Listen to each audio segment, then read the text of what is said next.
अहिंसा यात्रा के प्रणेता आचार्य श्री महात्रमण जी और हमारे लोकसभा के अध्यक्ष आदरणीय ओम बिरला जी, हमारे भारत सरकार के मंत्री श्रीमान अर्जुन राम जी मेघवाल और नेपाल के पूर्व राष्ट्रपति आदरणीय परमानंद जी और हमारे राज्यसभा के सांसद श्री सुधांशु त्रिवेदी, जिनको कि आपने सुना है थोड़ी ही देर पहले, और यहाँ पर उपस्थित सभी हमारे संतजन एवं देवियों एवं सज्जन,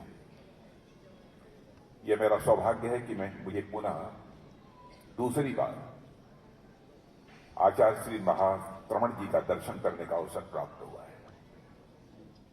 आज के कई वर्षों पहले राजस्थान के कार्यक्रम में आपका दर्शन करने का मुझे अवसर प्राप्त हुआ था और उस समय मैंने आपके विचार को भी सुना था। तब से मैं प्रभावित था और मुझे जब यह जानकारी दी गई कि आचार्य श्री महात्रमण जी दिल्ली में पधार रहे हैं तालकटोरा स्टेडियम में, तो मैंने स्वाभाविक रूप से इस कार्यक्रम में आने की अपनी सहमति दे दी है। जहां तक जैन धर्म का प्रश्न है, जैन धर्म की सच्चाई से सभी अवगत हैं कि जैन धर्म भारत का ही नहीं विश्व का एक ऐसा दर्शन है, ऐसा धर्म है जिसका पथ और पाथेय दोनों अहिंसा है। माने अहिंसा में विश्वास करने वाला यह जैन धर्म है। अहिंसा की पराकाष्ठा यदि कहीं पर देखनी हो तो वह केवल जैन धर्म में ही अहिंसा की पराकाष्ठा देखी जा सकती है। और ध्येय और लक्ष्य भी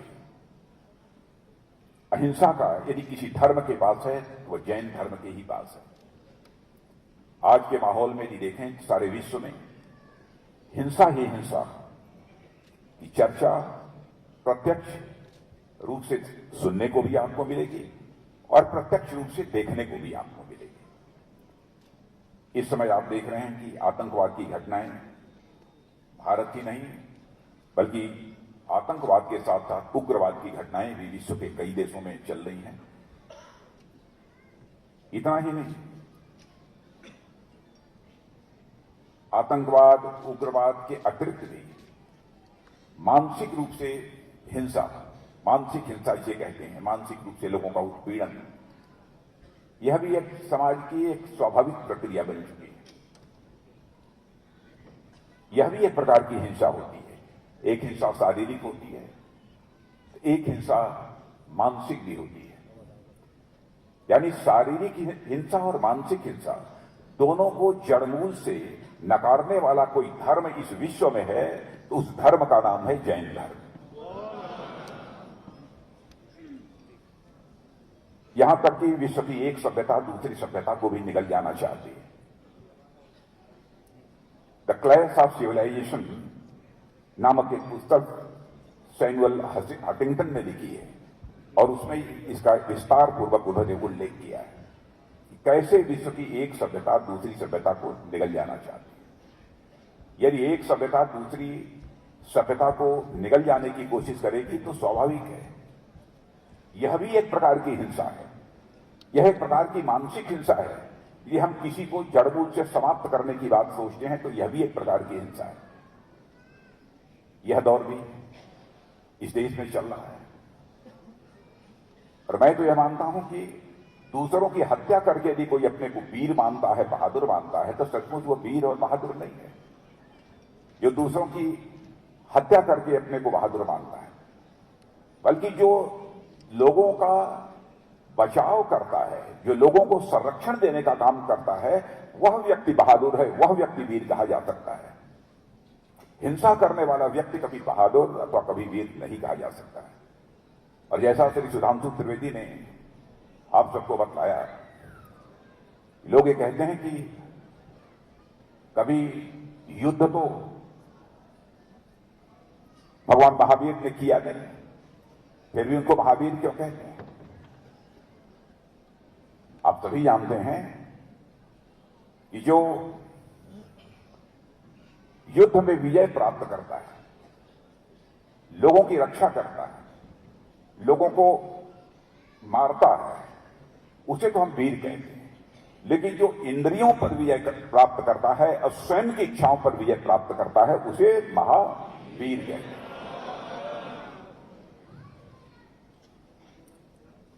और इंद्रियों पर विजय प्राप्त करने का संदेश प्रमुख रूप से इस देश में यदि कोई धर्म देता है तो जैन धर्म ही देता है, मेरा यह मानना है। और इसके अतिरिक्त जैन धर्म यह भी मानता है कि जो पूरी प्रकृति है, इस प्रकृति में या पूरी प्रकृति की जो संरचना हुई है एक मूल कण से हुई है, और वह मूल कण है पुद्गल, जिसे हम पुद्गल कहकर पुकारते हैं, वह मूल कण है, उसी से पूरे प्रकृति की रचना हुई। यानी हम यहां मैं बोल रहा हूं, हमारे मैं भी उसी कण से ही बना हुआ हूं। यह है यहां डायास, वह भी उसी कण से बना हुआ है, माइक भी उसी कण से बनी हुई है। यानी पूरी यह प्रकृति होल यूनिवर्स भी यदि बना हुआ है तो उसके मूल में है तो वह पुद्गल है, वह एक पार्टिकल है, एक कण है, जिसके कारण हम बने हुए हैं, या पूरी सृष्टि बनी हुई है। यह एक जैन धर्म की मान्यता है। और आपने देखा होगा कि सौभाग्यवश 2012 में यूरोप की एक लैबोरेटरी, सर्न लैबोरेटरी ने भी शोध के द्वारा यह निकाला है कि हिग्स बोसॉन यह एक पार्टिकल है, जिसे हम गॉड पार्टिकल कहकर पुकारते हैं, गॉड पार्टिकल। यानी सर्न लैबोरेटरी में भी यह बात सिद्ध हो चुकी है कि यह पूरी प्रकृति, यह पूरा नेचर भी यदि बना हुआ है तो उसके मूल में यदि कोई ना कोई एक पार्टिकल है, जिसे गॉड पार्टिकल हम कहते हैं। यानी अब तो प्रायोगिक रूप से भी यह बात अब सिद्ध हो चुकी है, यह प्रकृति जो बनी है उसके मूल में एक कण है। शायद इसीलिए हमारे देश के ऋषि और मनीषी कहा करते थे, यद पिंडे तद ब्रह्मांडे, जो पिंड में है वही ब्रह्मांड में है, जो जड़ में है वही चेतन में है, जो सूक्ष्म में है वही विवर्त में है, जो छोटे में है वही बड़े में है, और जो मेरे में है वही तेरे में है, और जो मेरे में है वही तेरे में है। इस प्रकार का जो भाव जिस व्यक्ति के अंदर होगा वह कभी भी हिंसा का रास्ता अपने जीवन में अख्तियार नहीं करेगा। जैन धर्म की एक श्रेष्ठता है। और मैं जैन धर्म के बारे में यह भी मानता हूं कि सचमुच भारत यदि एक राष्ट्र के रूप में भी संगठित हुआ है, उसका भी श्रेय मैं जैन धर्म को देना चाहता हूं। चंद्रगुप्त मौर्य के उदाहरण से हम सभी अच्छी तरह परिचित हैं। भारत का एक राष्ट्र के रूप में संगठित स्वरूप यदि किसी के समय आया है तो वह चंद्रगुप्त मौर्य के समय आया है। और चंद्रगुप्त मौर्य उन्होंने स्वयं ही जैन धर्म स्वीकार किया था, जैन धर्म उन्होंने चंद्रगुप्त मौर्य ने स्वीकार किया था। इस बात को भी हम अच्छी तरह जानते हैं। और यहां तक कि अपने राजपाट का जो अंतिम दौर था उस समय उन्होंने संन्यास भी लिया था और वह श्रमण बन गए थे। और फिर कर्नाटक में जाकर श्रवण बेलगोला में उन्होंने अपने जिंदगी का अंतिम समय वहीं पर गुजारा था। इसलिए जैन धर्म का महत्व इस राष्ट्र की दृष्टि से भी बहुत ही महत्वपूर्ण है, ऐसा मैं मानता हूं। और आचार्य महावीर के माता जी के संबंध में भी कहा जाता है कि जब माता त्रिशला जी को रात्रि में स्वप्न हुआ तो देखा कि एक शिशु पैदा हुआ है और वह जितने भी कदम अपने आगे बढ़ाता है, जहां पर कदम रखता है वहां पर कमल खिल उठता है, कमल खिल उठता है। तो मैं तो ये कहूंगा कि बराबर हमारे आचार्य महावीर ऐसे ही कदम आगे बढ़ाते रहें और एक कमल खिलता रहे।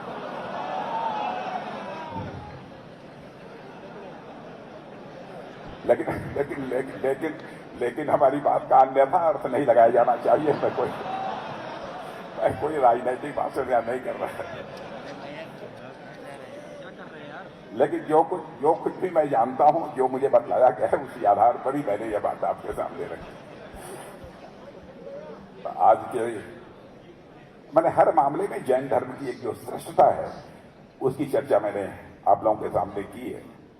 तो इस अवसर पर इससे ज्यादा कुछ न कहते हुए मैं पुनः महाश्रवण जी के चरणों में शीश झुकाकर प्रणाम करता हूं और आप सबका भी अभिनंदन करते हुए अपना निवेदन समाप्त करता हूं।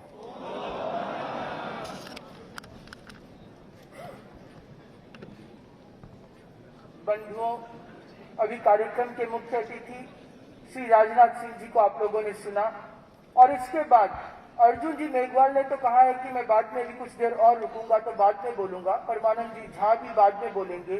मेरा विनम्र निवेदन है परम पावन आचार्य प्रवर से, जिनका मुख्य वक्तव्य तो हम बाद में सुनेंगे, पर आए हुए इन तीनों की इच्छा है कि कुछ मिनट आचार्य श्री का उद्बोधन भी हमें सुनने को मिले, तो स्वल्प उद्बोधन आचार्य प्रवर का अभी हो पाएगा। उसके बाद हम सुनेंगे आचार्य प्रवर के उद्बोधन को। उसके बाद इस कार्यक्रम को उद्बोधन होगा भारत के माननीय प्रधानमंत्री श्री नरेंद्र मोदी जी का और सुनेंगे कहानी अहिंसा यात्रा की। वह सारा क्रम आगे चल सकेगा। सर्वप्रथम मेरा विनम्र निवेदन परम पावन आचार्य प्रवर से। महावीर तुम्हारे चरणों में श्रद्धा के कुसुम चढ़ाएं,